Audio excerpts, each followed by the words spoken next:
అందరికీ నమస్కారం.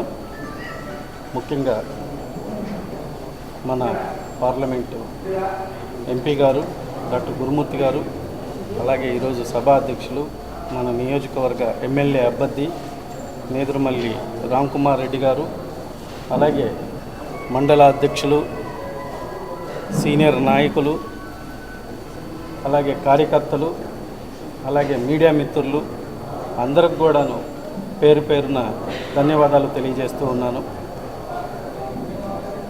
నేను ఈ వెంకటగిరి స్థానికుడిని, చిన్నప్పుడు ఇక్కడే చదువుకున్నాను. ఇక్కడ కష్టపడి చదువుకొని ఒక డాక్టర్ వృత్తి కోసం హైదరాబాద్ గాంధీ మెడికల్ కాలేజీలో చదవటం జరిగింది. అక్కడే చదవటం వల్ల నాకు అక్కడే పరిచయాలతో అక్కడనే ప్రాక్టీస్ చేయటం, నా వైద్య సేవలు మ్యాక్సిమం నేను న్యాచురోపతి ఫిజిషియన్ని, తర్వాత స్పోర్ట్స్ మెడిసిన్, ఆర్థోపెడిక్. ఆ వైద్య సేవల్లో నేను అక్కడ చాలామందికి అంటే నా వృత్తి ద్వారా ఎంతో సేవలు చేయటం జరిగింది. సో అవన్నీ నేను ఎన్నో స్థాయిలు కూడా దాటి ఒక వెంకటగిరి నుంచి వెళ్ళి ఢిల్లీ ప్రెసిడెంట్ వరకు కూడా నా వైద్య సేవలను విస్తరించడం జరిగింది. ఎంత స్థాయికి వెళ్ళినా కూడా అది నాకు ఏది కూడాను అంత తృప్తినిచ్చేది కాదు. ఏదో ఒకటి మిగిలింది. ఆ మిగిలింది మనం వెంకటగిరిలో ఖచ్చితంగా మన ఊరు అనేది ఎప్పుడు గుర్తొస్తున్నది. ఇక్కడ ప్రజలు కానీ, ఇక్కడ ప్రజలతో ఉన్న అభిమానం కానీ ఎప్పుడు ఎవరికైనా కూడా సొంత ఊరి మీద అభిమానం ఉంటుంది. పర్టికులర్గా వెంకటగిరి వాళ్ళకి మాత్రం చాలా ఎక్కువ ఉంటుంది. ఇది మాత్రం నాకు బాగా చిన్నప్పటి నుంచి, ఎందుకంటే కష్టాలతోనే పెరిగాం, సుఖాలు ఏమీ లేవు. అలాంటి కష్టాలతో పెరుగుతూ వచ్చాం కాబట్టి మేము ఎదిగినా కూడా వెంకటగిరిని ఎప్పుడు గుర్తుపెట్టుకోవాలి, వెంకటగిరికి ఏదన్నా ఒక మంచి అభివృద్ధి చేయాలనే ఇక్కడ ఎప్పుడు మనసు ఇక్కడే ఉండేది.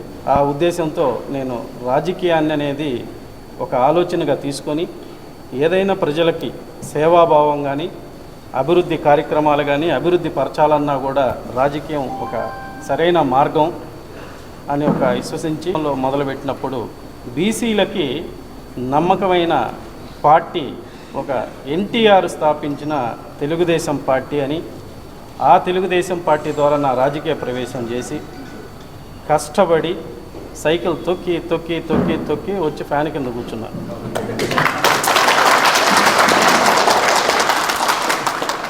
సో అలా నా వంతుగా వెంకటగిరిలో టీడీపీని చూస్తే నేను ఈ 2019లో నేను జాయిన్ అయ్యాను. ఎలక్షన్కు ముందే జాయిన్ అయ్యాను. తర్వాత కరోనా టైం అదంతా వచ్చింది. టీడీపీ ఆల్మోస్ట్ 0 స్టేజ్లో ఉంది. ఇక్కడ నేను వచ్చిన తర్వాత స్వతహాగా నా ట్రస్ట్ స్థాపించడం అయితేనేంటి, ఇక్కడ ఉన్న ప్రజలతో మమేకమయ్యి నా వైద్య సేవలను విస్తరించుకుంటూ ప్రతి ఒక్కరిని పలకరించుకుంటూ టీడీపీలో ఒక కార్యకర్తగా మొదలయ్యి ఎంతో కష్టపడి ముందుకెళ్ళాను. మంచి సేవలు అలాగే కార్యక్రమాలు కూడా కష్టపడి నా వంతుగా చేస్తూ, ఎందుకంటే ఒక నమ్మకం, ఒక రాజకీయ మార్గం అనేది ఒక నమ్మకం, కష్టపడితే మనకు అవకాశం వస్తుందని ఒక బీసీ వ్యక్తిగా వెంకటగిరి స్థానికుడిగా మొట్టమొదటి అవకాశం మనకు ఉంటుంది అని నేను నమ్మకంతో చేసుకుంటా పోతే అది నాకు అపనమ్మకంగా తయారైంది. లాస్ట్ వరకు నేను చాలా కష్టపడి పోటీలో నిలబడ్డా. ఆ నమ్మకం ఒక మసిపూసిన మారేడికాయలాగా మిగిలింది. సరే, ఎవరి పార్టీలో ఏ పార్టీలోనైనా ఎవరికైనా వాళ్ళ ఈక్వేషన్స్, వాళ్ళ పరిస్థితులు ఉండొచ్చు. దానికి నేనేం కాదన్ను, ఎవరికైనా ఇచ్చుకోవచ్చు. కానీ అన్నిట్లో ముందుండి నాలాంటి వ్యక్తి కష్టపడి, మీరు వెంకటగిరిలో ప్రతి ఒక్కరిని అడిగినా కూడా చెప్పగలుగుతారు, రాజకీయంలో ఒక ఒరవడిని సృష్టించాం ఒక రకంగా చెప్పాలంటే.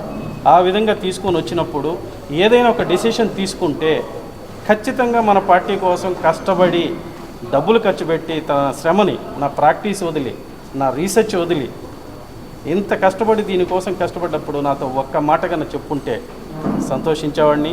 అది కూడా చెప్పడానికి ఆ సామాజిక వర్గానికి కుదరలేదు అంటే గెలిచిపోతామనే ఒక అహంకారం వాళ్ళలోకి వెళ్ళిపోయింది. సో అది ఎప్పుడు కూడా పెరుగుట విరుగుట అనేది గుర్తుపెట్టుకోవాలి ప్రతి ఒక్కరు. నేను ఒక ప్రొఫెషనల్గా ఉంటాను. నేను ఎప్పుడు కూడాను ప్రొఫెషనల్ స్టాండర్డ్స్ని ఎక్కువగా ఫోకస్ చేస్తూ ఉంటాను. సో ఆ స్టాండర్డ్లో నా వంతుగా నేను తొందరపడకూడదు, 15 days ఉండాలి అని వెయిట్ చేసినా కలిసినా కూడా ఎటువంటి ఆన్సర్ రాలేదు అంటే మనం చేసిన ఈ కష్టం దేనికి, వృధా అవ్వడానికేనా? ఆ బాధల్లో రాజకీయ కష్టాలు మొదలై నేను ఆలోచిస్తున్న టైంలో నాకు ఒక ఫోన్ వచ్చింది. ఆ ఫోను వెంటనే ఎక్కడున్నావు అని అడిగారు. ఇంట్లో ఉన్నాను సార్. నువ్వు ముందు ఇంటికి రా, తాడేపల్లికి రా, విజయవాడకి రా, నీతో మాట్లాడాలని జగనన్న నాకు మాట్లాడటం జరిగింది. నేను ఒక వనవాసం అంటే 2010 ఓదార్పు యాత్రలో నేను ఆయనకి వైద్య సేవలు అందించాను. ఎంటైర్ 45 రోజులు. ఆ రోజులు చాలా ప్యాథటిక్ ఉన్న కండిషను. ఓదార్పు యాత్ర కూడా చాలా ఇబ్బందిగా, అంటే ఆ కండిషన్లో నేను సెలెక్టివ్గా నేను వచ్చి మన నెల్లూరు జిల్లాలోనే సోమశిల కాడ జాయిన్ అయ్యి అక్కడి నుంచి ఎంటైరు కంప్లీట్గా ఓదార్పు యాత్ర కంప్లీట్ అయిపోయి తర్వాత కూడా కొన్ని ప్రోగ్రాముల్లో కూడా ఫీజు పోరు కానీ, రైతు పోరు కానీ, సమైక్య పోరు కానీ ఢిల్లీకి కూడా వెళ్ళటం జరిగింది అన్నతో కలిసి. ఇలా అన్ని చేసి నా వంతు నేను చేయగలిగిన వైద్యం మొత్తం తనకి ఫుల్ ఫ్లెడ్జ్డ్గా కంప్లీట్గా సక్సెస్ఫుల్గా ఇచ్చి తర్వాత నా వైద్యంలో నేను బిజీ అయ్యి తర్వాత నా రీసెర్చ్లో నా ప్రాక్టీస్లో నేను బిజీ అయిపోయి అప్పుడు నాకు రాజకీయ ఆలోచనలు అలాంటివి ఏమీ లేకపోయినా నా ప్రొఫెషనల్లో నేను ఉన్నాను. ఆ తర్వాత ఎప్పుడు కూడాను నేను, ఎందుకంటే నేను ఒక డాక్టర్గా నేను చాలామంది వ్యక్తులు ఉన్నా కూడా నేను వాళ్ళ ప్రొఫెషనల్ని కానీ వాళ్ళతో కానీ ఎటువంటి అటాచ్మెంట్స్ కూడా పెద్దగా వీలైనంత పెట్టుకోను. ఎందుకంటే వాళ్ళ ప్రొఫెషన్లో వాళ్ళు ఉంటారు, మన ప్రొఫెషన్లో మనం ఉంటాం. వైద్యుడిగా నాకంటూ ఏం అవసరాలు పెద్దగా ఉండేటివి కాదు. నేనేంటంటే పబ్లిక్లో వైద్య సేవల్లో ఉండేవాడిని, రీసెర్చ్లో ఉండేవాడిని కాబట్టి. సో ఎప్పుడైతే రాజకీయం అవసరం వచ్చినా ఆయన చీఫ్ మినిస్టర్ అయ్యారు. చీఫ్ మినిస్టర్ అయిన తర్వాత కూడా నేను ఒక్కసారి కూడా వెళ్ళి కలవలేకపోయాను. తర్వాత రాజకీయం అయిన తర్వాత నేను తెలుగుదేశంలో అడుగుపెట్టిన తర్వాత అసలు కలవడానికే ఇబ్బందిగా, అసలు ఇంకా ఎందుకంటే ఒక డెసిషన్ తీసుకుంటే అదే డెసిషన్ మీద ఉండాలి. కానీ మనసు, మన రామన్న చెప్పినట్టు మనసు మాత్రం అన్న దగ్గర ఉండేది. ఎందుకంటే 45 రోజులు అతనితో గడిచిన విధానం, నన్ను తను చూసుకున్న విధానం, అది ఇప్పుడు చెప్పేది తెలియదు. ఎందుకంటే మనము మాటల్లో కూడా చెప్పలేము. అంత ప్రేమగా ఒక తమ్ముడుగా చూసుకునేవాడు. అతని దగ్గర నమ్మకం అంటే అలా ఉంటుంది. ఆ నమ్మకం మన డాక్టర్ గురుమూర్తి గారి రూపంలో ఒక ఎంపీగా మన పార్లమెంటుకి వచ్చారు అంటే అదే నమ్మకం.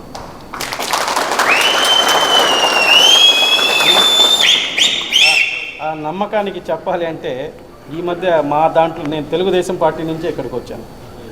జైహో బీసీ ప్రోగ్రాంలు పెట్టినప్పుడు నేను ఈ ఏరియాలో తిరుగుతున్నప్పుడు, ఈవినింగ్ తిరుగుతున్నప్పుడు జగనన్న నువ్వే నమ్మకం అని సైన్ బోర్డులు కనిపించాయి. నేనే అన్నాను, ఈ సైన్ బోర్డులు పెట్టున్నారు ఏంటి, సైన్ బోర్డులు పెట్టుకొని డబ్బులు వేస్ట్ చేయటం ఇవన్నీ ఎందుకు, జగనన్న నువ్వే నమ్మకం అని నేను అప్పుడే అన్నా. కానీ ఆ నమ్మకం నాకు కూడా తెలిసింది ఇప్పుడు, అదే నమ్మకం.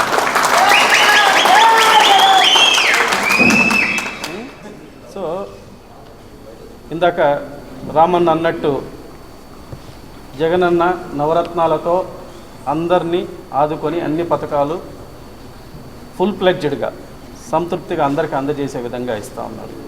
అలాగే టీడీపీ సూపర్ 6 కావచ్చు, భరోసా కావచ్చు, ఇవన్నీ ఇక్కడ లాజిక్ ఒకరిని అడిగితే ఒక లాజిక్ చెప్పారు.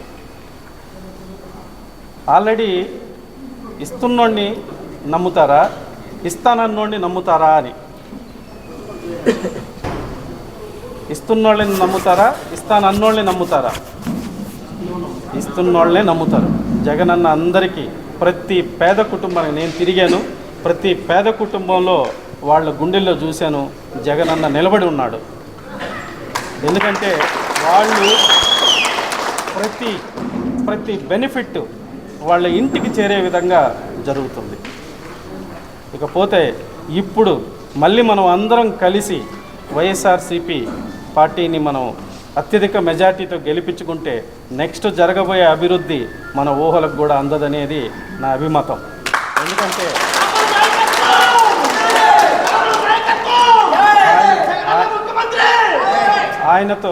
ఆయనతో నాకున్న అనుబంధం, ఆయనతో ఉన్న అనుబంధం చాలా మంచి అనుబంధం. తన థాట్ ప్రాసెస్ ఎలా ఉంటుందంటే చాలా చక్కగా ఉంటుంది. తన వే ఆఫ్ స్టైల్ కానీ, వర్కింగ్ స్టైల్ కానీ చాలా బ్యూటిఫుల్గా, చాలా బ్యాలెన్స్డ్గా ఉంటుంది.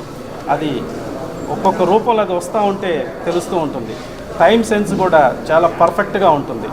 సో ఇన్ని భావాలున్న వ్యక్తి ప్రజల కోసం పాటుపడటం నేను కళ్ళారా చూశాను. నెక్స్ట్ రాబోయే 2024 ఎన్నికల్లో జగనన్న రూపం, దాని అభివృద్ధి, మీరు అన్నారు కదా భారతదేశంలో ఆంధ్రప్రదేశ్ నెంబర్ 1గా నిలబడటంలో ఎటువంటి సందేహం లేదని ఈ సభాముఖంగా. అలాగే వెంకటగిరిలో నా వంతు నేదురుమల్లి రామకుమార్ రెడ్డి అన్నకి, ఎందుకంటే నేను 10th క్లాసు అయిపోయి ఇంటర్మీడియట్ జాయిన్ అయ్యేటప్పుడే అన్నకు కూడా పెళ్ళి అయింది. అప్పుడే పెళ్ళి అవుతా ఉంది. అందరికి వాళ్ళ నాన్నగారు అందరికి ప్రతి ఇంటికి పెళ్లి కార్డు ఇచ్చారు. అలాగే మా ఇంటికి కూడా ఒక పెళ్లి కార్డు వచ్చింది. సో అప్పుడు అయింది. సో అది అప్పటి నుంచి రామ్ కుమార్ రెడ్డి అని ఒక ఐడియా నాకు ఉంది. ఎప్పుడు నేను చూడలేదు. ఇక్కడ రామ్ కుమార్ రెడ్డి అన్న రెగ్యులర్గా ఇక్కడ పాలిటిక్స్లో వచ్చిన తర్వాతే చూశాను. సో ఆ మాట అనేది నా చెవిలో 10th క్లాసులోనే పడ్డది. సరే, అది ఈరోజు దగ్గరికి చేరింది. సో ఇలా ఆ బంధం మన మనసులో ఉంటే అది ఎప్పుడైనా ఒకసారి ఖచ్చితంగా కలిసి ప్రయాణిస్తుంది అనడానికి ఇదే నిదర్శనం. సో ఖచ్చితంగా నా వంతుగా నేను కష్టపడి తనని వెంకటగిరి ఎమ్మెల్యే అభ్యర్థిగా ఎమ్మెల్యేగా చేసి తీరేంత వరకు నేను అహర్నిశలు కృషి చేస్తానని, పట్టుదలగా నిలబడి ముందుకు తీసుకెళ్తానని తెలియజేస్తున్నాను. అలాగే నాతోటి డాక్టర్ గురుమూర్తి గారు, ఆయన డాక్టర్ గారి కన్నా కూడా మనకందరికీ మెంబర్ ఆఫ్ పార్లమెంట్, మన కష్టాలన్నింటినీ కూడా ఢిల్లీ లెవెల్లో తను వెళ్ళి చెప్పటం నేను చూశాను. చాలామందిని చాలా ధైర్యంగా వెళ్ళి ప్రతి సెంట్రల్ మినిస్టర్ని కలిసి అన్ని కష్ట సుఖాలు ఇక్కడివన్నీ కూడా వెళ్ళి తను చెప్పటం, ఎక్స్ప్లెయిన్ చేయటం, పర్టికులర్గా రైల్వే ఇలాంటివన్నీ కూడాను తన వంతుగా తను ఒక ప్యాషనేటెడ్గా తీసుకొని ప్రజలకి సేవ చేయాలి. ఎందుకంటే తను కూడా నాలాగా ఒక కష్టపడి చదివి ఒక మహోన్నత స్థాయికి వచ్చిన గొప్ప వ్యక్తి మన ఎంపీ గురుమూర్తి గారు.